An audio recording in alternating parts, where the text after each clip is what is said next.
History is filled with unsolved mysteries, many of which we'll never have an answer to. In this video, we'll be going over one of the oldest unsolved mysteries, one that blurs the line between folklore and fact. Hi, I'm Kit, and this is the story of the Green Children of Woolpit. Before we actually dive into the story of the Green Children, let's take a look at where this story comes from. The story became widely available to the public for the first time when it was included in Thomas Keightley's fairy mythology in the mid 1800s. Prior to this publication, the story of the Green Children was only available to read in Latin. There are two original publications that contain this story. The first is from William of Newburgh, an Augustinian canon, in his Historia Rerum Anglicarum, or the History of English Affairs, published around 1198. The second source comes from Ralph of Coggeshall, an abbot at the Cistercian Coggeshall Abbey, in his Chronicon Anglicanum, or English Chronicle, published sometime in the 1220s. These accounts, each with some details differing from the other, work together to paint a strange story of two unusual children. Drawing from both authors, this is the story of the Green Children of Woolpit. During the reign of King Stephen, sometime between 1135 and 1154 AD, a strange event occurred in a small village in Suffolk called Woolpit, or Wolfpit in Old English, so named for the nearby pits that were dug to trap wolves, wolf pits. During the gathering of the harvest, the reapers found, appearing out of one of these wolf pits, two children, a brother and a sister. Although they had the form of human children, their clothes were strange, their speech unfamiliar, and, strangest of all, they had green-colored skin. The children were brought by the villagers to the home of a knight called Lord Richard de Calne. While there, the children were brought many types of food. But even though they were nearly dying of hunger, they refused to eat, believing the food to be inedible.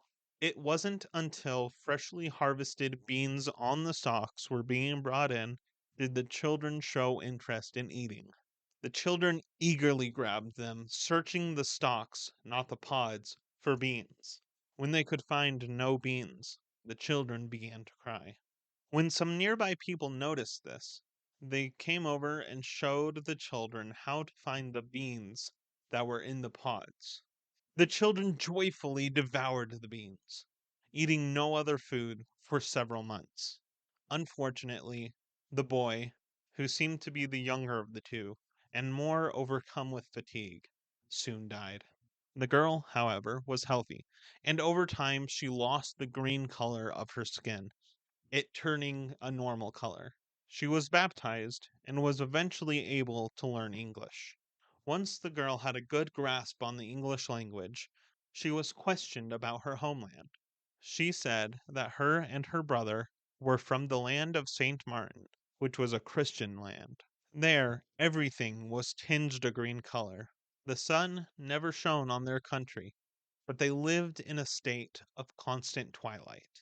However, there was a bright land in the distance, separated by a great river. When asked how she had ended up in Woolpit, she seemed unsure. One day, while her and her brother were caring for their father's flocks, they began to hear bells ringing in the distance. The children were captivated by the sound, and they followed it through a cavern for some time before they came to an exit.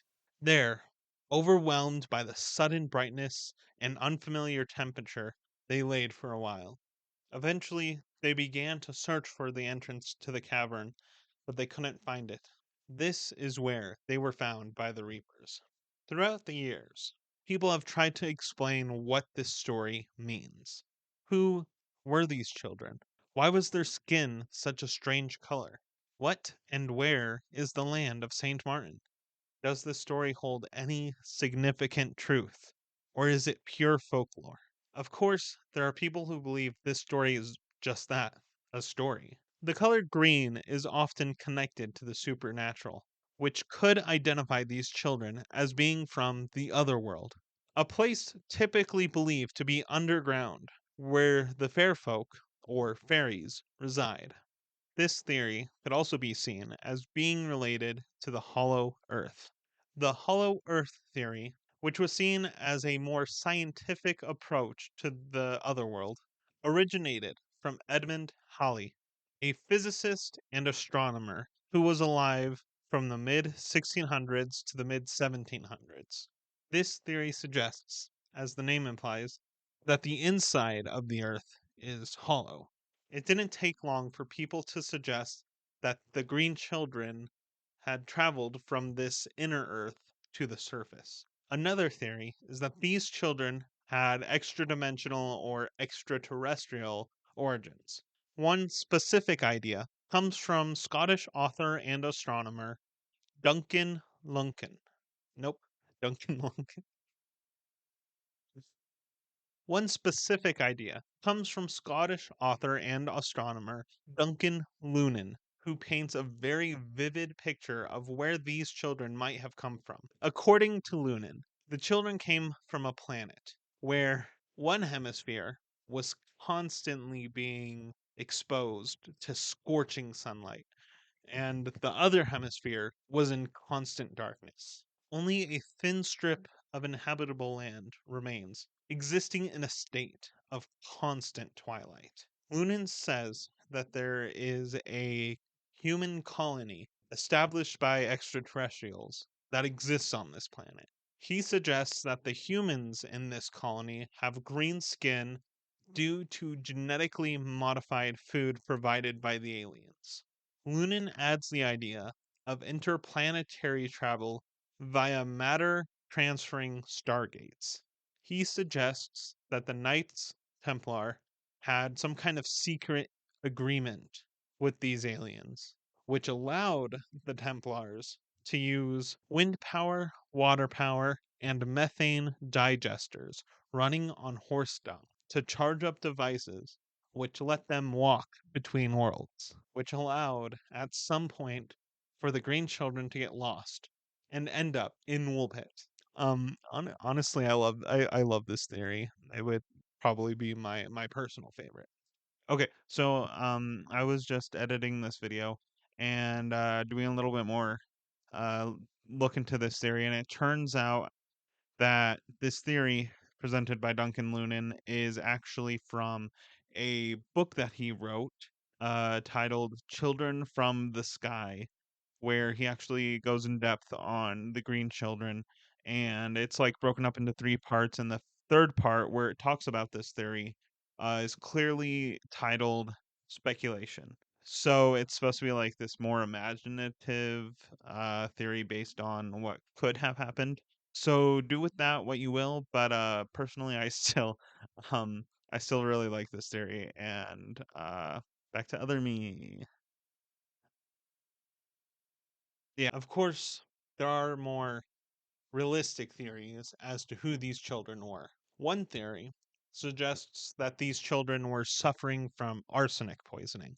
However, this theory doesn't hold up, as arsenic poisoning results in only a darkening, not a discoloration of the skin.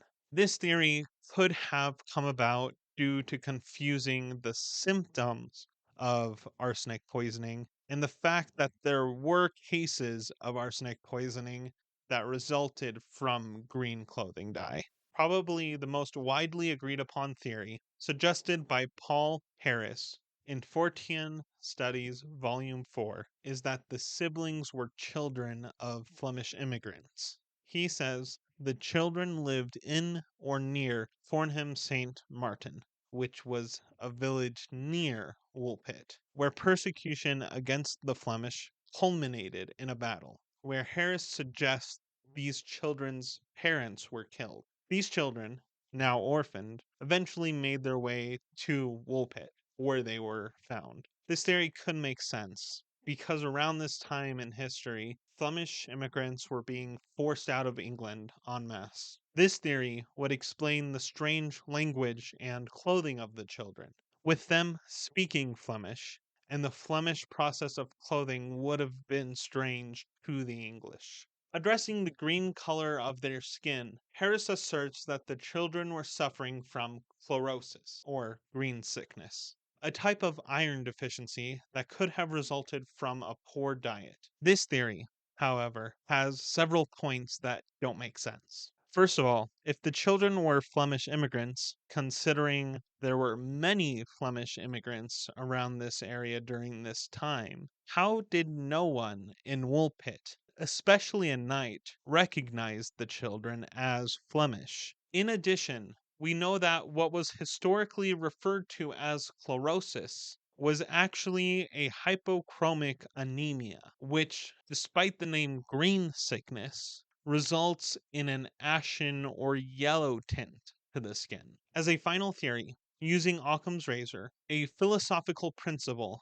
which recommends finding the simplest solution to a problem, we can assume the girl was lying. She could have lied, being Flemish, to protect herself from persecution. We compare this principle with an idea from John Clarke that the children suffered from fauvism, which is an extreme allergy to bean plants that can result in both pallor and jaundice, the combination of which could give the skin a greenish appearance. This would account for both the strange story the girl told and the appearance of the children. At the end of the day, we can never really know the true story behind the Green Children. But, as William of Newburgh writes in his account, let each person say what they wish, and reckon how these things are possible. But as for me, it does not pain me to have related this unnatural and wondrous event. So that is the story of the Green Children. Thank you guys so much for watching this video. If you enjoyed it, go ahead and leave a like and subscribe. It really helps, especially at the beginning stages of growing a channel, and I would really appreciate it. Thanks again, and I'll see you guys next time.